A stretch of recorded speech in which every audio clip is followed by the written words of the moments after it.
kasalanan ko'y iyong pamili. Ayon din sa'yo, pag-ibig sa akin. Tayo'y nagkakatipon sa ngalan ng Ama at ng Anak at ng Espiritu Santo. Amen. Ang pagpapala ng ating Panginoong Kristo, ang pag-ibig ng Diyos Ama, at ang pagkipag-isa ng Banal na Espiritu, naway sumainyong lahat. At sumaiyo rin. Maligayang pagdalo sa ating banal na pagdiriwang, mga kapatid. Atin ngayong aminin ang ating mga kasalanan upang tayo maging marapat gumanap sa banal na pagdiriwang na ito. Inaamin ko sa makapangyarihang Diyos At sa inyo mga kapatid, na lubha akong nagkasala sa isip, sa salita at sa gawa, at sa aking pagkukulang.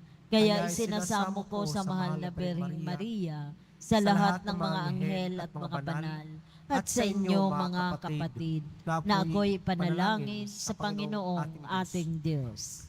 Kaawaan tayo ng makapangyarihang Diyos, patawarin tayo sa ating mga kasalanan, at patnubayan tayo sa buhay na walang hanggan. Amen. Panginoon, kaawaan mo kami. Panginoon, kaawaan mo kami. Kristo, kaawaan mo kami. Kristo, kaawaan mo kami. Panginoon, kaawaan mo kami. Panginoon, kaawaan mo kami. Manalangin tayo. Ama naming makapangyarihan, sa masaya naming pagdiriwang sa 40 araw ng paghahanda sa pagkabuhay at sa pakikinabang namin sa salu-salong banal ng paghahaing ipinagkamit namin ng katubusan, ikagalak nawa namin ang dulot nitong kabutihan. Sa pamagitan ni Jesucristo kasama ng Espiritu Santo, magpasawalang hanggan. Amen. Magsiupo muna ang lahat.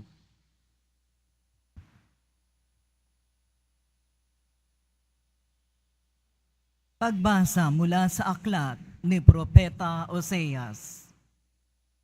Halikayo at tayo'y manumbalik sa Panginoon, pagkat ang nananakit ay siya ring magpapagaling.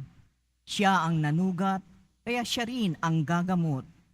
Sa loob ng 2 araw ay mapalalakas niya tayo uli, at sa 3 araw tayo'y kanyang ibabangon upang mamuhay sa kanyang pagtangkilik. Halikayo, sikapin nating makilala ang Panginoon, tiyak natutugunin tayo sa ating panawagan. Simtyak ng pagdating ng bukang liwayway, darating siyang walang pagsala tulad ng patak ng ulan na dumidilig sa kaparangan. Ano ang gagawin ko sa iyo, Ephraim? Ano ang gagawin ko sa iyo, Huda? Ang pag-ibig ninyo sa akin ay tulad ng ulap sa umaga, gaya ng hamog na dagling napapawi. Kaya nga, ipahampas ko kayo sa aking mga propeta, lilipulin ko kayo sa pamamagitan ng aking mga salita at simbilis ng kidlat ang pagkatupad ng aking hatol. Sapagkat katapatan ang nais ko at hindi hain, at pagkakilala sa Diyos sa halip na handog na susunugin. Ang salita ng Diyos. Salamat sa Diyos. Katapatan ang naisin kalakip ng paghahain. Katapatan ang naisin kalakip ng paghahain. Ako'y kaawaan o mahal kong Diyos sa ayon sa iyong kagandahang loob. Mga kasalanan ko'y iyong pawiin, ayon din sa iyong pag-ibig sa akin. Tinisin mo sana ang aking karumhan at ipatupad mo yaring kasalanan. Katapatan ang naisin kalakip ng paghahain. Hindi mo na nais ang mga panghandog, sa haing sinunog di ka nalulugod. Ang handog ko, O Diyos, na karapat-dapat ay ang pakumbabat, pusong mapagtapat. Katapatan ang naisin kalakip ng paghahain.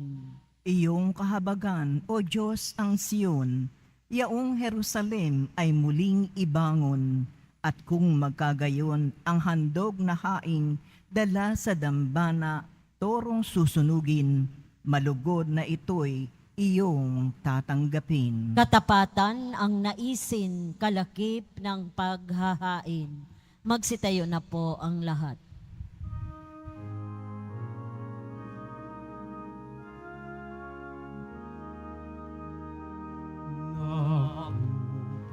Napupuri kami sa'yo, Panginoong Yesu Kristo. Napupuri kami sa'yo, Panginoong Yesu Kristo. Kapag ngayon'y napakinggan ang tinig ng buong mahal, huwag na ninyong hadlangan ang pag-asa at paran ng mitin at kalooban. Nagpupuri kami sa'yo, Panginoong Yesu Kristo. Sumainyo ang Panginoon, At sumaiyo rin. ang mabuting balita ng Panginoon ayon kay San Lucas. Papuri sa iyo, Panginoon. Noong panahong iyon, sinabi ni Jesus ang talinghagang ito sa mga taong ang tingin sa sarili, matuwid at humahamak naman sa iba. May dalawang lalaking pumanhik sa templo upang manalangin. Ang isa'y Pariseo at ang isa namay publikano. Tumindig ang Pariseo at pabulong na nanalangin ng ganito: O Diyos, nagpapasalamat ako sa iyo sapagkat hindi ako katulad ng iba, mga magnanakaw, mga magdaraya, mga mangalulunya, o kaya'y katulad ng publikanong ito. Makalawa akong nag-aayuno sa loob ng sanlinggo. Nagbibigay ako ng ikapo ng lahat kong kinikita. Samantala, ang publikano'y nakatayo sa malayo, hindi man lamang makatingin sa langit, kundi dinadagukan ang kanyang dibdib at sinasabi, O Diyos, mahabag po kayo sa akin na isang makasalanan. Sinasabi ko sa inyo, ang lalaking ito'y umuwing kinalulugdan ng Diyos, ngunit hindi ang isa, sapagkat ang sinumang nagpapakataas ay ibababa, at ang nagpapakababa ay itataas. Mga kapatid, ang mabuting balita ng ating kaligtasan. Pinupuri ka namin, Panginoong Hesus Kristo. Magsiupo muna ang lahat. Narinig na ba ninyo ang salitang ito na galing sa ating mga Protestant brothers, sisters? Kapatid, ligtas ka na ba? Di po ba? Yung ganun. Ligtas ka na ba? Nung may lumapit sa akin, kaibigan ko, Father, ano pong sasabihin ko pag ganun ang tanong? Bay, sabihin mo, ang kaligtasan ay biyaya ng Diyos, gawain ng Diyos. Ang tanging magagawa lamang natin ay sikapin na magpakabuti. Hindi natin kailangang itaas ang ating sarili. Tulad ng ating ebanghelyo ngayon na isang Pariseo, binigay ng Panginoong Hesus ang talinghagang ito, ang kwentong ito, dahil ang sabi niya dito, ang talinghagang ito, nung panahong iyon, sinabi ni Jesus ang talinghagang ito sa mga taong ang tingin sa sarili matuwid at humahamak naman sa iba. At nandun yung comparison noong Pariseo, isang religious leader, at isang publikano, isang tax collector, kilalang makasalanan. Na yung panalangin ng Pariseo ay pinupuri ang sarili at hinahamak ang kanyang kapwa. Hindi po pwedeng ganun ang panalangin. Ang pananalangin ay papuri sa Diyos, pasasalamat sa Diyos, at ang pag-amin ng ating kasalanan. Ang sabi ng Pariseo dito, ang kanyang dasal, ibinulong sa sarili, O Diyos, nagpapasalamat ako sa iyo sapagkat hindi ako katulad ng iba, mga magnanakaw, mga magdaraya, mga mangangalunya, o kaya'y katulad ng publikanong ito. Makalawa akong nag-aayuno sa loob ng sanlinggo. Nagbibigay ako ng ikapo sa lahat kong kinikita. Yung panalangin na ito ng Pariseo, hindi po ikinalugod ng Panginoong Hesukristo, ng Panginoong Diyos. Bakit?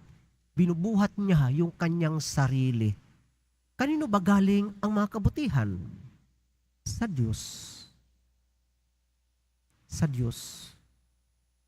Samantalang ang publikano, ang kanyang panalangin ay, O Diyos, mahabag po kayo sa akin na isang makasalanan. At ang sabi ng Panginoong Hesus, sinasabi ko sa inyo, ang lalaking ito'y umuwing kinalulugdan ng Diyos, ngunit hindi ang isa. Sapagkat ang sino mang nagpapakataas ay ibababa, at ang nagpapakababa ay itataas.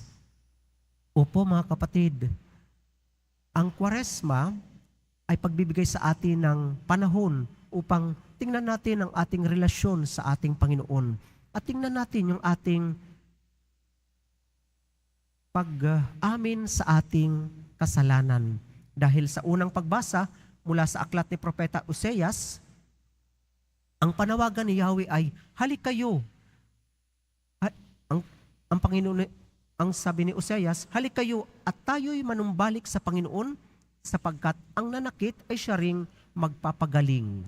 Kung baga, halika, tayo na, magsisi tayo sa ating makasalanan. Dahil ang taong humihiling ng kapatawaran ay siyang napapatawad. Di po ba? Paano tayo mapapatawad kung hindi natin ibababa ang ating sarili, hindi natin aaminin ang ating makasalanan? Kaya nga ngayong Kwaresma, napakagandang panahon upang pagnilayan natin ang ating buhay kasama ang Panginoon, ang ating kapwa, at sa ating sarili. Pag-amin sa kasalanan. Pag-amin sa kasalanan. Sa bawat pagkakataon na tumitingin tayo sa puong Nazareno, ang mensahe ng Nazareno ay kapakumbabaan, pagsunod sa kalooban ng Diyos Ama. Hindi pagtataas ng kanyang sarili. Doon nga sa sulat ni Pablo sa mga taga-Pilipos, sinabi doon, kahit na siya ay anak ng Diyos, hinubad niya ang kanyang pagka-Diyos, niyakap niya ang pagiging abang alipin upang ibigay ang kaligtasan sa sanlibutan. Opo mga kapatid, sa buhay natin, di naman natin kailangang itaas yung sarili natin. Bahala na ang Diyos. At sana yung mga talento natin, mga angking galing, hindi ito maging dahilan para ibaba naman natin ang ating kapwa. Kundi gamitin yung mga angking galing natin upang tulungan ang ating kapwa. Amen? Bakit natin gagamitin yung mga biyayang ipinagkaloob ng Diyos sa atin laban sa ating kapwa? Samantalang pwede naman nating ibahagi o maging matatayo ng Panginoon ng kanyang awa at malasakit.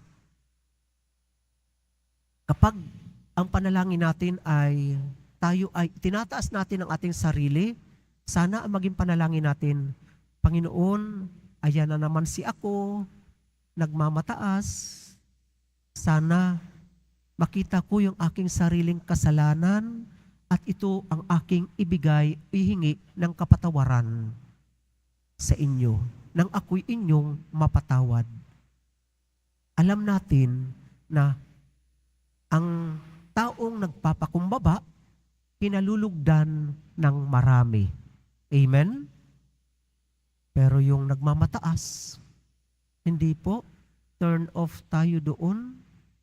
Kasi lahat naman ng biyaya galing sa Diyos. At tayo, lahat tayo nagkakamali. Hindi natin kailangan sabihin, naku, huwag kang pupunta dyan, huwag kang makikisalamuha dyan. Hindi. Ibahagi ang kabutihan ng Diyos, ang kanyang pagmamahal, ang kanyang pag-unawa, ang kanyang pagyakap sa bawat isa sa atin. Mga kapatid, sana ngayong Kwaresma, mapagnilaya natin ang ating sariling mga kahinaan at ito ang ating ialay sa Panginoon upang tayo'y kanyang mapalakas. Ano daw ang kaibahan ng reformer sa santo? Reformer o sa saint? Ang sabi, yung reformer daw, ang kanyang mata nasa kasalanan ng kanyang kapwa. Pero yung santo, yung saint, ang kanyang mata nakatingin sa kanyang kasalanan. At ito ang kanyang inihiling ng kapatawaran sa Diyos. Ang santo, hindi niya babaguhin ang mundo, kundi hihilingin niya sa Panginoon, panibaguhin mo ako, Panginoon, nang ang aking puso ay maging katulad ng iyong puso. Nagmamahal, nagpapatawad, nag-aalay ng sarili para sa aking kapwa. Magsitayo na po ang lahat.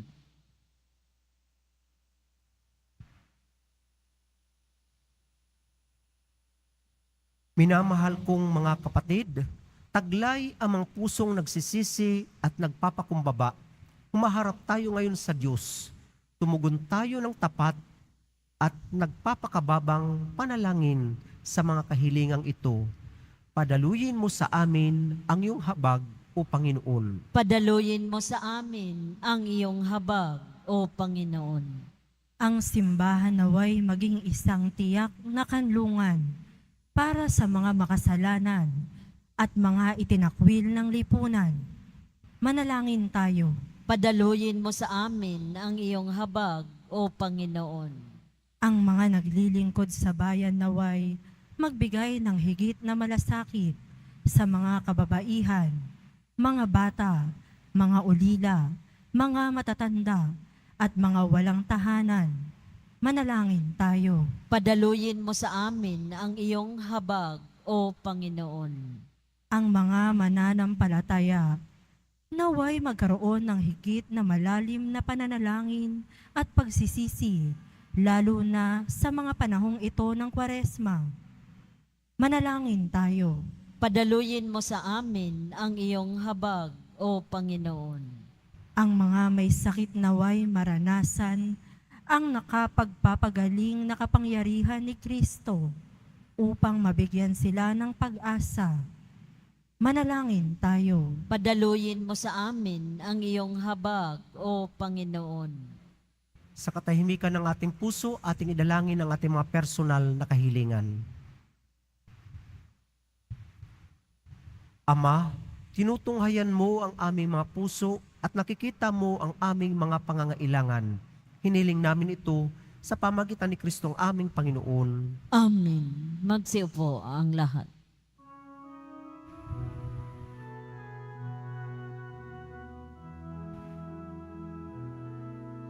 Sa'yo, Ama, aming handog, ang tinapay at alak na ito, handog ng iyong bayang sumasamo,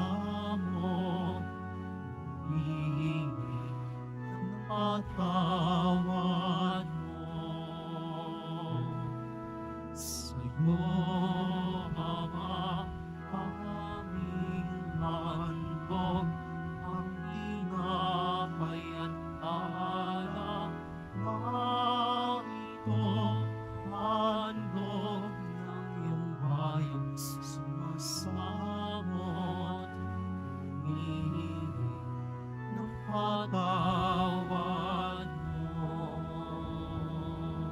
Magsitayo na po ang lahat. Manalangin kayo mga kapatid upang itong ating paghahain ay kalugdan ng Diyos ang mga makapangyarihan sa lahat. Tanggapin nawa ng Panginoon itong paghahain sa iyong mga kamay, sa kapurihan niya at karangalan, sa ating kapakinabangan at sa buong sambayanan niyang banal. Manalangin tayo. Ama naming lumikha, sa iyong kagandahang loob, dinalisay mo kami upang sa iyo'y makadulog. Sa pagdiriwang na ito ng maringal na paghahandog, maihainawa namin ang iyong ikinalulugod.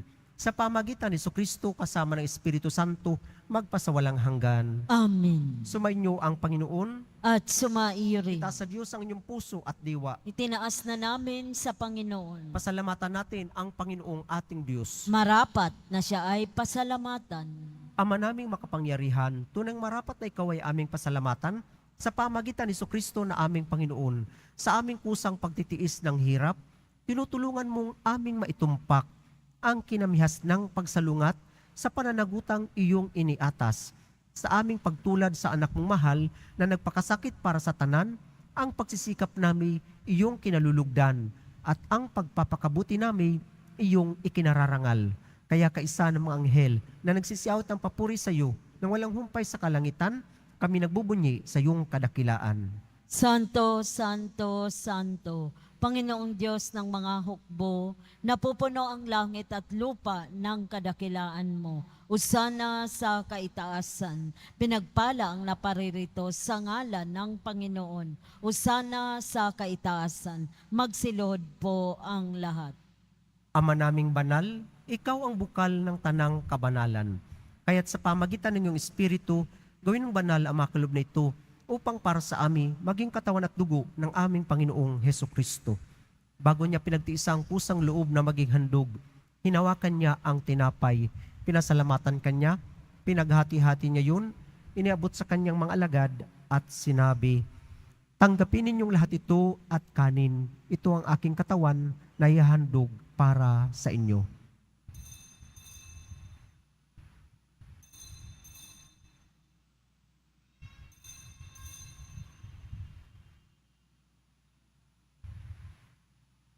Gayon din naman, nung matapos ang hapunan, hinawakan niya ang kalis, muli kanyang pinasalamatan. Inabot niya ang kalis sa kanyang mga alagad at sinabi, "Tanggapin ninyong lahat ito at inumin. Ito ang kalis ng aking dugo, ng bago at walang hanggang tipan. Ang aking dugo ay bubuhos para sa inyo at para sa lahat sa kapagpapatawad ng mga kasalanan. Gawin ninyo ito sa pag-alala sa akin."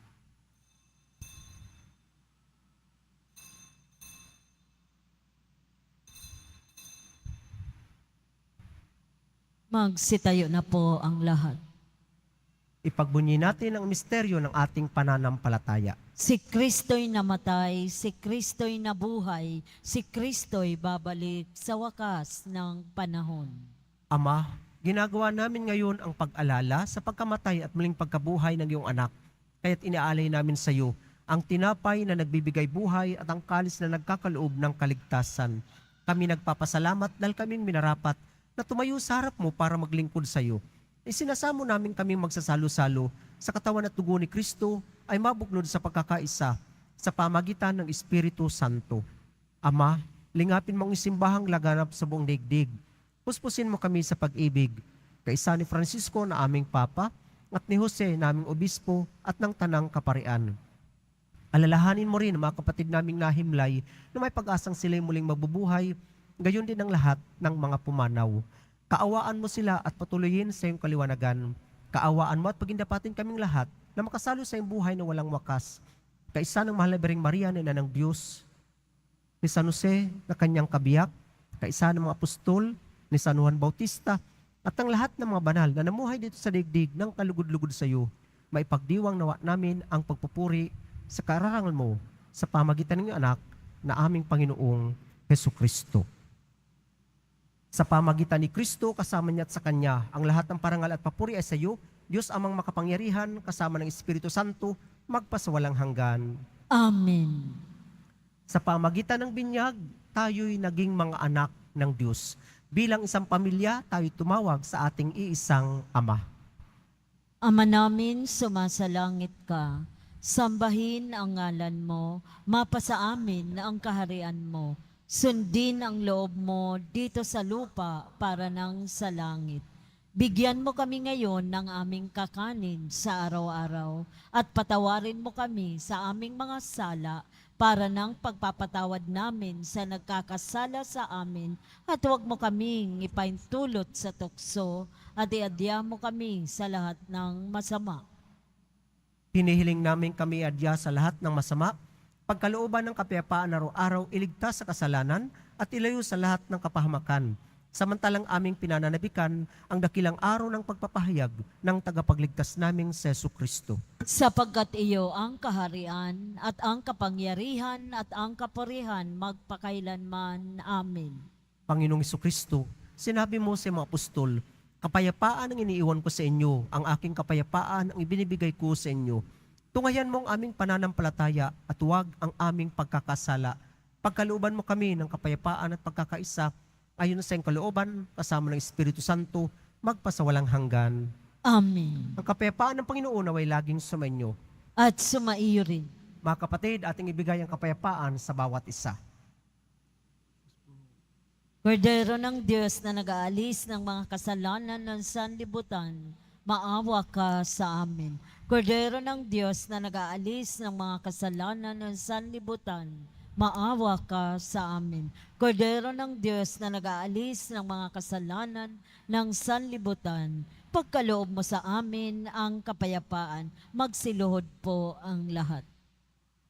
Mga kapatid, narito ang ating Panginoong Jesucristo, ang anak ng Diyos na nagpakababa, yumakap sa bawat isa sa atin, nag-alay ng kanyang buhay.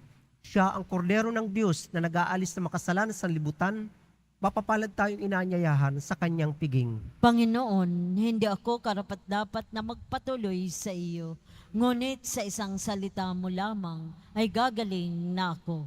Ang katawan ni Kristo. Amen.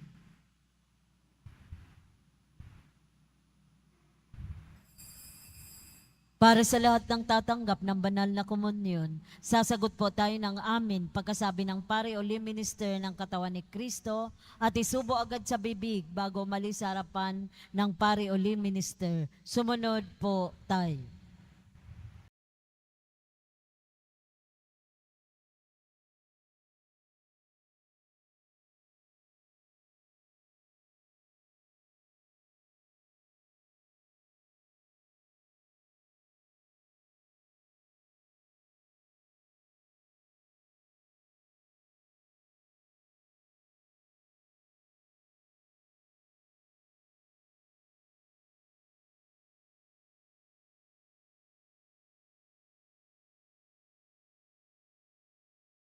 Angin tayo.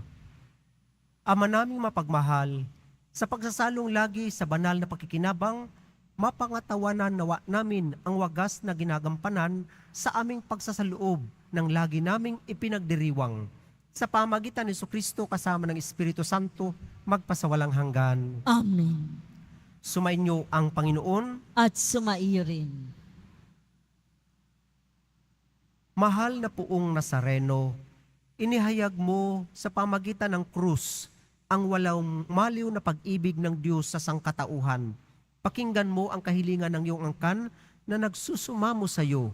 Makamtan nawa nila ang iyong katugunan at tanggapin ang kasagutan na may utang na loob na tinatanaw. Basbasan din po ninyo ang mga daladala nilang mga imahin at dasalan. Sa pamagitan ng bendisyon na ito, naway maalala nila ang mga pangako nila noon sa binyag, na ikaw ang kanilang iibigin at paglilingkuran bilang Panginoon magpasawalang hanggan. Amen. At sumainyo ang pagpapala kasama ang inyong mga mahal sa buhay ng makapangyarihang Diyos, Ama, Anak, at Espiritu Santo. Amen. Tapos ng ating banal na pagdiriwang, humayo kayo tipahayag ang pag-ibig ng Diyos. Salamat sa Diyos.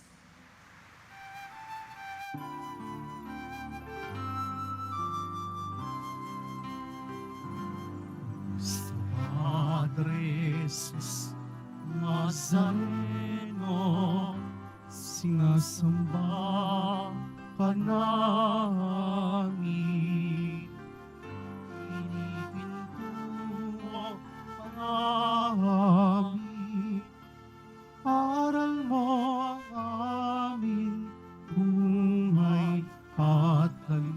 kaligtasan, Nuestro Padre Jesus Nazareno, iligtas mo kami sa kasalanan.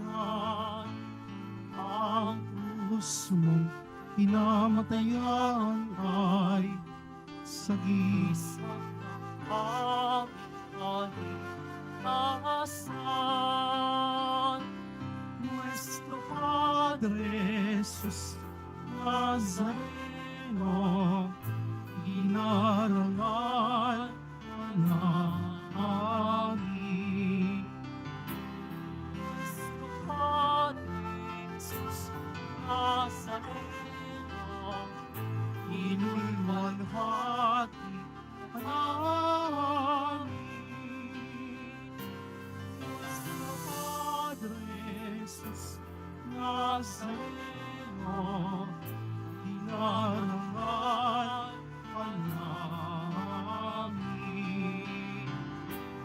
Nuestro Padre Jesus Nazareno,